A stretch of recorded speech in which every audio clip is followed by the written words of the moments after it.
Punishment ಥರ ಏನು ಮಾಡಿದ್ರು ಅಂದರೆ ಮಂಕಿ ಟೈಲು ಮಂಕಿ ಕ್ಯಾಪ್ ಹಾಕ್ಬಿಟ್ಟು ಕೂರ್ಸೋರು. ಅಂದರೆ ಸೊ ಹಂಗೆ ಮಾಡಿ ಕೂರ್ಸಿದ್ರೆ ನೀನು ಸೈಲೆಂಟಾಗಿ ಕೂತ್ಕೋತೀಯ ಅಂತ ಅಂದ್ಬಿಟ್ಟು. ಆಮೇಲೆ 10th ಬರೋಷ್ಟೇ ನಾನು ಒಬ್ಬನೇ. ಫಸ್ಟು 5 ಬೆಂಚಸ್ ಏನಿರುತ್ತೋ ಅಲ್ಲಿ ಹುಡುಗಿರು, ಮಧ್ಯದಲ್ಲಿ ನಾನು, ನೆಕ್ಸ್ಟ್ 5 ಬೆಂಚಸ್ ಏನಿದೆ ಅಲ್ಲಿ ಹುಡುಗಿರು. ಆ ಥರ ಅವ್ರ ಜೊತೆ ಮಾತಾಡ್ಸಲ್ಲ, ಇವನು ಹುಡುಗಿರ ಮಧ್ಯದಲ್ಲಿ ಕೂರ್ಸಿದ್ರೆ ಮಾತಾಡಲ್ಲ ಅಂತ. ಬಟ್ ಅಲ್ಲಿದ್ರೂ ನಾನು ಕಂಟ್ರೋಲ್ ಮಾಡೋಕ್ಕಾಗ್ತಿರಲಿಲ್ಲ. ಸೊ ನನ್ನ ಸ್ಕೂಲ್ದೆಲ್ಲ ಹಿಂಗೆ ಇತ್ತು. ಸೊ ನಿಮಗೆ ಹುಡುಗಿರ್ ಫ್ರೆಂಡ್ಸ್ ಜಾಸ್ತಿನ ಹುಡುಗರ ಸರ್? ಹಾಗಾದ್ರೆ ಅಷ್ಟು ಹುಡುಗಿರ ಮಧ್ಯೆ ನೀವು ಕೂರ್ತಿದ್ರಿ, ಸೊ ಹೇಗೆ? ಅಂದರೆ ಫ್ರೆಂಡ್ಸ್ ನಂಗೆ ಹುಡುಗರೇ ಜಾಸ್ತಿ, ಹುಡುಗಿರು ಇದ್ದಾರೆ, ಈಗಲೂ ಸ್ಕೂಲ್ ಫ್ರೆಂಡ್ಸ್ ಎಲ್ಲ ಇದ್ದಾರೆ. ಅಂದರೆ ನನ್ನ ಸ್ಕೂಲ್ ಫ್ರೆಂಡ್ಸ್ ಹುಡುಗಿರಿಗೆ ನಾನೇ ಇಷ್ಟ.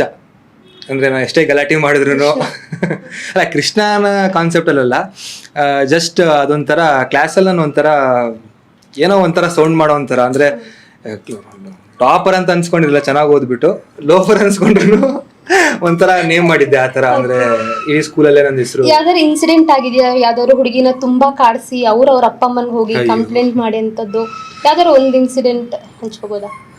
ಅವ್ರ ಅಪ್ಪ ಅಮ್ಮಂಗೆ ಕಂಪ್ಲೇಂಟ್ ಮಾಡಿರೋದು ನನಗೆ ಚಿಕ್ಕ ವಯಸ್ಸಿಂದನೂ ಇದೆ. ಅಂದರೆ ನಾನು 7th ಸ್ಟ್ಯಾಂಡರ್ಡ್ ಇರ್ಬೇಕಾದ್ರೆ ನನ್ನ ಫ್ರೆಂಡ್ ಒಬ್ಬನ್ನ ಬೀಳ್ಸ್ಬಿಟ್ಟು ಅವ್ರು ಕಂಪ್ಲೇಂಟ್ ಮಾಡಿ ಅವ್ರು ಬಂದು ನಂಗೆ ಹೊಡೆದಿದ್ದು ಇದೆ. ಈ ಒಂದು ಇನ್ಸಿಡೆಂಟ್ ಹೇಳಬೇಕು ಅಂತಂದರೆ, ನಾನು ಸ್ಕೂಲಲ್ಲಿ ಇರಬೇಕಾದ್ರೆ ನನ್ನ ಪಕ್ಕ ಒಬ್ಳು ಕೀರ್ತನ ಅಂತ ಅನ್ಸುತ್ತೆ ಅವಳ ಹೆಸರು. ಅವಳು ತುಂಬ ಚೆನ್ನಾಗಿ ಓದ್ತಾ ಇದ್ಲು. ನಾನು ಏನು ಪ್ರಿಪೇರ್ ಆಗಿರಲಿಲ್ಲ, ಟೆಸ್ಟ್ಗಳಿರುತ್ತಲ್ಲ, ಕೇಳಿದ್ರು ನಾನೇ, ನನಗೆ ಟೆಸ್ಟಲ್ಲಿ ಏನೋ ನಾನು ಪ್ರಿಪೇರ್ ಆಗಿಲ್ಲ, ನಾನು ತೋರಿಸು ಅಂತ.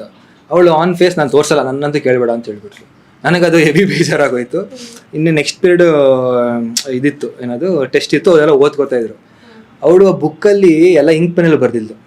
ನಾನು ಅದು ಹೆಂಗೆ ಓದ್ಬಿಟ್ಟು ಪಾಸ್ ಆಗ್ತೀನಿ ನೋಡೋಣ ಅಂದ್ಬಿಟ್ಟು ನಾನು ನೀರು ಕುಡಿಯೋ ಒಂಥರ ಡವ್ ಮಾಡಿಬಿಟ್ಟು ಹಿಂಗೆ ಚೆಲ್ಬಿಟ್ಟೆ ಬೇಕು ಅಂತ ಅಂದ್ಬಿಟ್ಟು. ಹಿಂಗೆ ಚೆಲ್ಲನ್ನ ಆ ಓದ್ತಿರೋ ಬುಕ್ ಏನಾಯ್ತು ಅದು ಇಟ್ಕೊಂಡಿದ್ದಲ್ಲ, ಆ ಇಂಕ್ ಪೆನಲ್ಲಿ ಬರ್ದಿರೋದಕ್ಕೆ ನೀರು ಬಿದ್ದ ತಕ್ಷಣ ಫುಲ್ ಸ್ಪ್ರೆಡ್ ಆಗೋಯ್ತು. ನಾನು ಒಬ್ಬ ನಂಗೆ ಒಂಥರ ಸ್ಯಾಟಿಸ್ಫ್ಯಾಕ್ಷನ್, ನಾನೇನು ಬೇಕು ಅಂತ ಮಾಡಿಲ್ಲಪ್ಪ ಅಂತ ಹಂಗೆ ಬಿಹೇವ್ ಮಾಡ್ತಿದ್ದೆ. ಆಮೇಲೆ ಒಂದು 2 ನಿಮಿಷ ನೋಡ್ತೀನಿ, ಅವಳು ಗಳ ಅಂತ ಅಳಕ್ಕೆ ಸ್ಟಾರ್ಟ್ ಮಾಡ್ಬಿಟ್ಲು. ನಾನು ಏನೋ ಆಗ್ತಿದೆ, ಅಟ್ಲೀಸ್ಟ್ ಅವಳು ಓದಲ್ವೇನೋ ಅಂತ ನಾನು ಅಂದ್ಕೊಂಡ್ರೆ ಅವಳು ಅಳಕ್ಕೆ ಸ್ಟಾರ್ಟ್ ಮಾಡ್ಬಿಟ್ಲು. ಆಮೇಲೆ ಕ್ಲಾಸ್ ಲೀಡರ್ ಇರ್ತಾರಲ್ಲ, ಅವಳಿಗೆ ಹೋಗಿ ಕಂಪ್ಲೇಂಟ್ ಮಾಡೋದು. ಅವಳು ನಮ್ಮ ಕ್ಲಾಸ್ ಟೀಚರ್ ಕಂಪ್ಲೇಂಟ್ ಮಾಡೋದು. ನಮ್ಮ ಕ್ಲಾಸ್ ಟೀಚರ್ ಬಂದ್ಬಿಟ್ಟು ಎಲ್ಲರ ಮುಂದೆನೇ ಮುಗ್ಗ ಬೈದರು ನನಗೆ. ಬೈದ್ಬಿಟ್ಟು ಅದಾದಮೇಲೆ ಸರಿ ವಾಟ್ರ್ ಬಾಟ್ಲ್ ತರಿಸ್ರೋ ಅಂದ್ಬಿಟ್ಟು, ನೀರು ಚೆಲ್ತೆ ಬೇಕು ಅಂತ ಮಾಡಿದ್ಯಾ ಹಂಗೆ ಅಂತ. ಸರ್ ನಾನು ಬೇಕು ಅಂತ ಮಾಡಿಲ್ಲ ಸರ್, ಸೀರಿಯಸ್ಲಿ ನೀರು ಕುಡಿತಿದ್ದೆ ಚೆಲ್ಬಿಟ್ಟೆ ಅಂತಂದು. ಸರಿ ಈಗ ನಾನು ಚೆಲ್ತೀನಿ ಅಂತ ಅಂದ್ಬಿಟ್ಟು ಇಡೀ ಕ್ಲಾಸ್ ರೂಮ್ಗೆ ನೀರು ಚೆಲ್ಬಿಟ್ಟು ಅವರು ನನ್ನ ಕೈಲಿ ಒರೆಸಿಸಿ ಫುಲ್ ಕ್ಲೀನ್ ಎಲ್ಲ ವಾಟರ್ ಬಾಟಲ್ ನೀರು ಚೆಲ್ಬಿಟ್ಟು ಈಗೆಲ್ಲ ಒರೆಸ್ಕೊಂಡು ನನಗೆ ಪನಿಷ್ಮೆಂಟ್ ಕೊಟ್ಟರು.